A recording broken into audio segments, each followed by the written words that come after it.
If you're over 60 and this past winter you felt it, more tired than you should be, slower getting up the stairs, a dull ache in the mornings, maybe your mood a little flatter than usual, I want you to do one thing before you blame your age.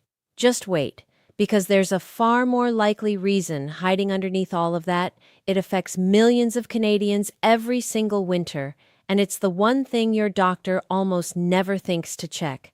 A woman named Eleanor, 68, lives just outside Ottawa, told her daughter last winter that she thought she was finally getting old, exhausted by 2 in the afternoon, legs aching on the stairs, reaching for a railing she never used to need.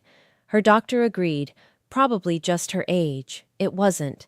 One blood test, one her doctor never thought to order, told a completely different story.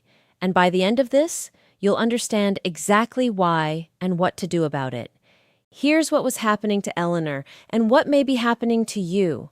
In Canada, for roughly 6 months of the year, your body almost completely stops making one of the most important things it needs to keep your muscles strong, your bones solid, and your energy steady. Most people have never been told this. So in the next few minutes, I'll show you the warning signs that get mistaken for aging, the simple test to ask your doctor for by name, and the exact numbers Health Canada recommends for someone your age.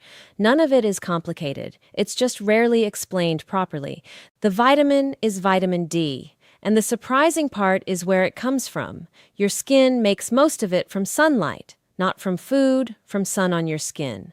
That works beautifully in July. The problem is geography. Almost all of Canada sits above the 42nd parallel, the line that runs roughly along the top of Maine.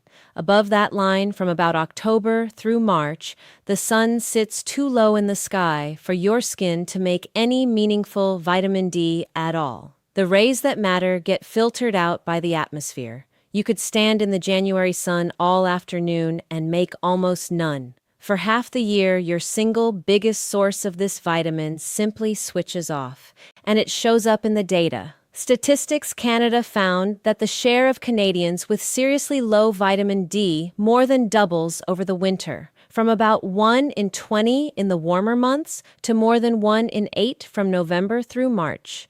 More than double. And that's the national average. For older adults, who tend to spend less time outdoors to begin with, it's usually worse. Now here's why this slips past so many people, doctors included. When vitamin D runs low, it doesn't announce itself. No fever, no rash, no single obvious sign. Instead, it shows up as a handful of things we've all been taught to wave away as just getting older. The first is fatigue, a deep, flat tiredness that doesn't lift with rest. The second is muscle weakness, especially the legs and hips. Rising from a chair, climbing stairs, carrying groceries start to feel harder than they should. The third is a dull, aching pain, lower back, hips, shins, soreness that seems to have no cause. The fourth, the one that worries doctors most, is balance. Weaker muscles and softer bones together raise the risk of a fall. And after 60, a fall is never just a fall.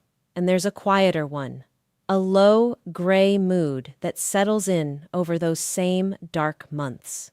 Read that list back and you can see the trap. Every one of those looks exactly like normal aging, so that's what it gets blamed on. Well, I'm not 25 anymore. And sometimes that's all it is, but sometimes it's a vitamin your body hasn't been able to make since October, and the only way to tell the difference is to actually measure it. Before I show you that test, do me a quick favor. Tell me in the comments which province you're watching from, and whether this winter left you more worn out than usual. I read these, and I genuinely want to see how far north this is reaching. It helps more people than you'd think find this. Now, the test, and why your doctor may never have run it. It's a simple blood draw called 25-hydroxy vitamin D. That's the one that tells you your real level. Here's the catch.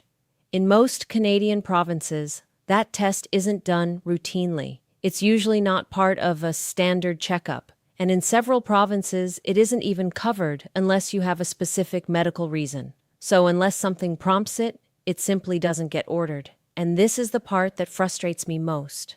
Add in the reality that a typical appointment runs about 10 minutes, and a slow, invisible shortfall like this falls straight through the cracks for years.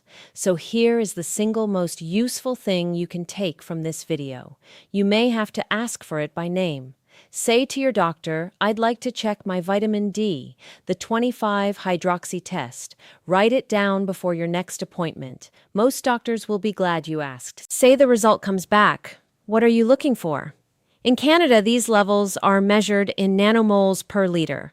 Below 30, you're in deficiency, the danger zone. Most experts want older adults comfortably above 75 through the winter. And what do you do about a low number? Here, the Canadian guidance is actually clear and reassuring. Health Canada recommends every Canadian over 50 take a vitamin D supplement, 400 international units a day as a baseline. Past 70, that rises to 800. And Osteoporosis Canada, the National Bone Health Authority, recommends most older adults aim for somewhere between 800 and 2,000 units a day, a range they consider both effective and completely safe. In fact, up to 2,000 units a day is considered safe enough that you don't even need monitoring.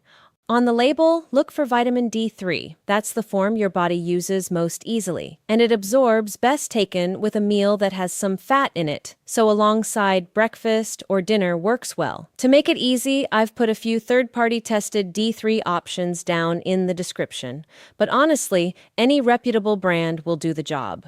Food helps too, though in winter, food alone rarely gets you all the way there. Still, stack the deck. Fatty fish, salmon, mackerel, sardines are the richest natural source. Egg yolks have a little. And here's a Canadian advantage. By law, the milk sold in this country is fortified with vitamin D, and so are many of the plant-based drinks beside it. So a glass with dinner genuinely counts. But the honest takeaway, between October and April for most older Canadians, a small daily D3 is simply the most reliable way to keep your level where it should be. A few cents a day, one of the simplest, cheapest, best supported things you can do for your body after 60. So, back to Eleanor. Her test came back low, not dangerously, but well under where it should have been. She started a daily D3, kept it up through the spring, and by summer, the afternoon wall, the aching legs, the railing she'd started to lean on, they'd quietly eased. Not a miracle, not a cure for getting older, just a missing piece, put back.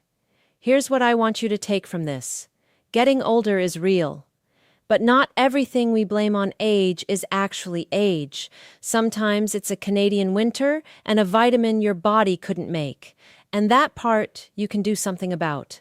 One conversation with your doctor. One simple test, one small daily habit. Before you go, and please hear this clearly, everything here is general information, not medical advice, and your own numbers and needs are a conversation for you and your doctor.